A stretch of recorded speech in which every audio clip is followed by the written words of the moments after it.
સુરતમાં મહેતા ઇન્ફોકોમની ઓફિસમાં ચોરીનો બનાવ બન્યો હતો। ઓફિસમાં થયેલી ઘરફોડ ચોરીના ગુનામાં સંડોવાયેલ 6 આરોપીને સચિન પોલીસે ઝડપી પાડી ગુનાનો ભેદ ઉકેલી કાઢ્યો હતો।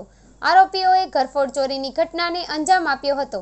પોલીસે આરોપીઓ પાસેથી ચોરીનું લેપટોપ, મોબાઈલ ફોન, રોકડ રકમ સહિત ઘરફોડ ચોરી માટે ઉપયોગમાં લેવાયેલા સાધનો કબજે કરી આગળની તપાસ સચિન પોલીસે હાથ ધરી છે।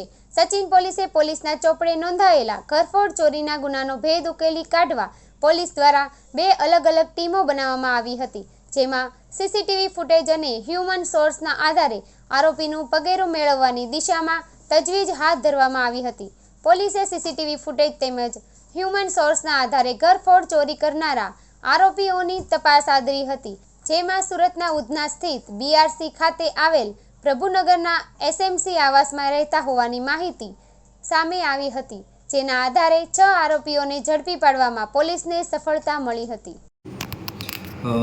સચિન પોલીસ સ્ટેશનમાં એક અનડિટેક્ટ હાઉસ બ્રેકિંગનો ક્રિમિનલ કેસ દાખલ થયેલો હતો।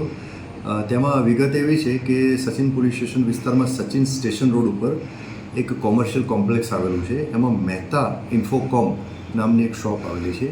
એ શોપમાં કેટલાક આરોપીઓએ શટર ઊંચું કરી અને દુકાનમાં પ્રવેશ કરી અને ઘરફોડનો ગુનો કરેલો હતો।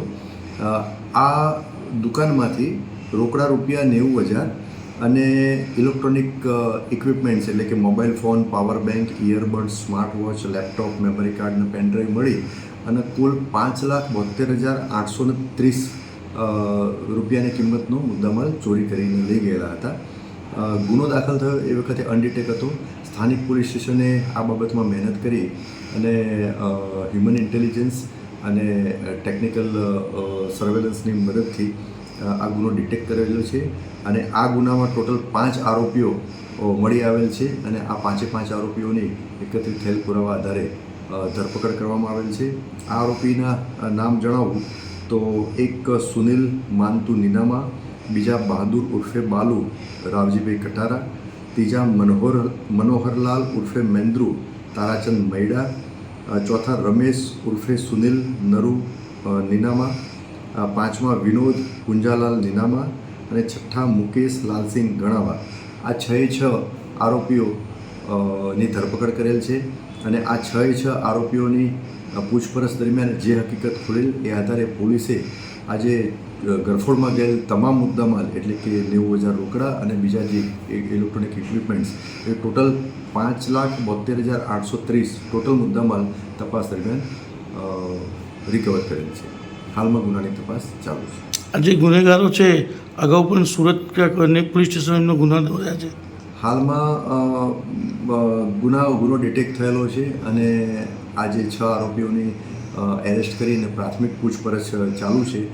પ્રાથમિક પૂછપરછમાં બીજા કોઈ ગુના કરેલાની કબૂલાત કરતા નથી, પણ હજુ તપાસ પ્રાથમિક તબક્કે છે, એટલે બની પણ શકે કે વધુ પૂછપરછમાં અને વધુ તપાસમાં બીજા કોઈ ગુના કરેલાની હકીકત ખુલી શકે। આરોપીઓ અહીંયા રહેતા હતા કે બહારથી આવ્યા છે? આરોપીઓ સુરતમાં રહેતા હતા। મૂળ એ રાજસ્થાન તરફના છે, પણ સુરતમાં રહેતા હતા અને છૂટક મજૂરીનું અને એનું કામ કરતા હતા।